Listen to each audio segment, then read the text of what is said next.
sa mani dahil maning-mani ang kumita ng 4 to 5 digits kada buwan mula sa homemade peanut butter. Kita tayo kasama ang owner ng JRN Peanut Butter. Good morning, Roy! Good morning, Miss Angela. Yan, welcome sa Good Morning, kapatid. At dala mo na nga itong mga napakaraming peanut butter. Alam mo, itong peanut butter talagang paboritong palaman ng mga Pinoy. Totoo diba? Ako, asawa ko lang kung kumain ng peanut butter straight from the jar, diba? Ako kasi hindi ako masyado, to be honest, hindi ako masyado mahilig sa peanut butter, pero titikman ko to mamaya. Baka biglang magbago na ako. Pero, syempre, unang-una sa lahat, bakit po ba paggawa ng peanut butter yung naisipan yung gawing negosyo? Well, actually po, nung simula pa po, talaga pong empleyado lang po ako. Hotel employee po kasi hotel po ako nagtatrabaho. Yun nga po, nung dumating yung pandemic, hindi naman po lingid sa kaalaman ng lahat na nawalan po kami ng trabaho. Totoo. Ito po, produkto po ng pandemic. Hilig ko rin po kasi magluto. So naisipan ko po na nagsimula po muna ako na magpagiling sa palengke. Luluto po ng mani po. Lulutuin ko po sa bahay. Mga 3 buwan po ako ganun.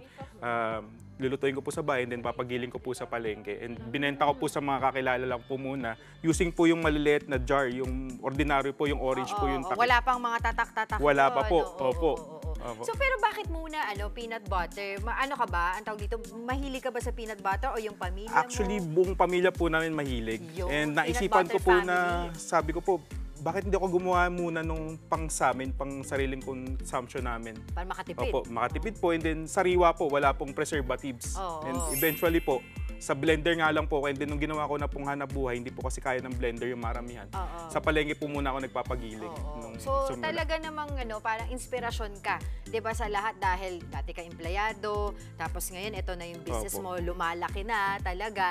Pero syempre ang tanong diyan, magkano ba yung puhunan? Kasi hindi lahat merong, alam mo na, malaking pangkapital, 'di ba, para makapagsimula ng kanilang negosyo. Actually, nung nagsimula po ako, 500 to 700 pesos lang po. Opo, yun lang po talaga yung naging... Ilan yung bote na nagawa mo? Actually, yung medium size po ay 12 pieces po nun. And then, nabenta ko po sa mga kakilala ko lang po, pinatikim ko.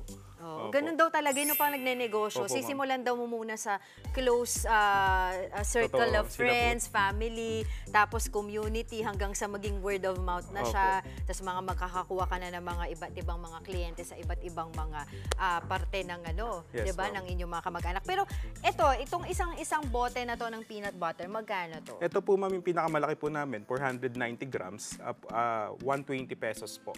Magkano ang puhunan dito? Sa puhunan, ma'am, around 80 to 90 pesos. Diba? So, hindi na masama, diba? Sa isang araw po ba magkano kitaan? Well, sa isang araw, ma'am, depende po kasi, pero yung buwan po, mga nasa 5,000 to 10,000 kung 30 days nyo po na talagang pagpupursigihan na gumawa ng peanut butter. Sa akin po kasi, pagka day off ko lang po siya ginagawa, ma'am. Nagtatrabaho pa rin po ako sa hotel. Parang ito po yung pinaka-sideline ko, ma'am. Diba? Day off na, nagtatrabaho pa rin. Ako talaga naman ito, si Sir, napakasipag. Pero syempre, yung ibang mga kapatid din natin, meron na silang pera, pwede na sila magsimula ng negosyo. Pero still, hindi pa rin nila alam paano. Ano ba yung unang-unang gagawin, diba? Para makapagsimula ng negosyo. Ako po, yung pinapayo ko po sa sarili ko palagi, kailangan dapat simulan mo na. Mainam na minasimulan ka kagad. And then yung hilig mo talaga. Gaya nga po ng sinabi ko, mahilig po talaga ako magluto.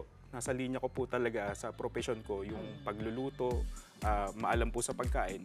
Yun po yung hinanap ko talaga na passion para sa sarili ko. Nang sa gayon po, parang yun na rin po yung nagiging libangan ko. Hindi po burden para sa akin. Pero itong mga peanut butter mo, Sir Roy, ano to? Online lang siya o meron kang meron kaming pwedeng puntahan na mga tinda mo ng peanut butter? Well, sa ngayon, physical store? Sa ngayon po, ano po siya, online po, na sa Facebook po namin, JRN Peanut Butter. At the same time, nagdi-distribute po ako sa mga bakeries. Ang galing mo naman. Binibigay ko po sa kanila ng on-consignment basis. Consignment po, yung po pwedeng dalin lang dun sa tindahan nila. Kung ano lamang yung pwedeng mabenta, yun lang yung babayaran Correct sa'yo. po. Galing mo na. Ano, iniisa-isa mo yung mga bakery sa inyo? Iniikutan ko po. Nag-roving po. Sipag naman talaga nito. natin. Dalawa na yung saludo ko sa'yo. Pero puro tayo kwento. Kailangan natin tikman to. Tikman natin itong kuha ka din ng pandesal mo. Tayong dalawa. Sige po. Yan, pandesal. Gusto ko tong pandesal to, medyo tostado siya. Titikman natin itong peanut butter. Tingnan natin kung gaano kasarap gumawa ng peanut butter, ito si Sir Roy, di ba? O, di ba? Itong peanut butter, very smooth, no? Opo. Yan yung type of peanut butter na ginagawa And mo. creamy po siya, ma'am. Creamy. O nga, kasi di ba usually nakikita natin peanut butter, medyo dark yung color Opo. niya. Yung po yung talagang... So, ito yung signature mo. Signature JRN po. butter, ano siya, hindi siya yung dark Tawag na ko nga po color. sa kulay niyan ay kulay kape, latte brown. Opo. Okay. Inaalagaan ko po talaga Lagyan sa pa pag-roast natin pa lang, dito. ma'am. Yan, oh. Gusto ko madami para matikman natin. O, ikaw din. Ay, sige po. Thank you po. Ako lang ba? O, go. Tikman na natin. Ang laki nga. Ang sarap naman. Ang sarap ng peanut butter niya, promise. Ang Yes, ma'am. sarap, ha? Halika dito. Tatawagin Opo. pa lang kita eh. Mamaya, bibigyan natin. Mamaya, bibigyan natin yung mga kasama natin dito, Yes yung po, mga ma'am. kapatid. Ha? Magpi-peanut Mamaya. butter breakfast tayo. Puro ako mamaya. Boss, magandang Ay, umaga. magandang umaga, sir. Kasi ano, kayo lang nagtitigil Opo. ba dyan? Buso mo Dala po yan. kami isang basket na peanut Buso na mo yan. pandesal. Bibigyan ko din yung Tita Dimples ko doon. Yes, oh. Oo, papahingi lang po. Mabilis Sige, lang. habang nag-aano ka dyan, mamaya po, ituturo rin natin sa ating mga kapatid, Yes, of course, sa pangunguna ni Sir Roy, kung paano gawin itong creamy at masarap na peanut butter. Tutok lang po mga kapatid. O ano, masarap ba? Masarap to, masarap. Salamat po. Kasama pa rin po natin si Roy ng JRN Peanut Butter na kumikita ng 5 digits sa kada buwan dahil po sa kanyang peanut butter. Sana all! Sir, paano ba makakabili ng inyong peanut butter? Well, actually po, available po ito sa Facebook page natin, ang JRN Peanut Butter. Message lang po kayo kung wala po kayong time pang maggumawa muna ng peanut butter. Pwede nyo pong ibenta itong as reseller package po, yung ano natin, reseller po. Message po kayo and sasendan po namin kayo ng reseller price namin. Ayun! Thank you so much para po sa ating peanut butter for today. Thank Thanks, you po. Roy! Thank you so much. Salamat po. And- Mga kapatid, Dimples Romana po, kumpletuhin ang inyong umaga ng mga kwentong puno ng inspirasyon. Salubungin po ang bawat araw ng may ngiti at pag-asa. Kaya't mag-subscribe na po at mag-follow na sa aming social media pages ng News 5.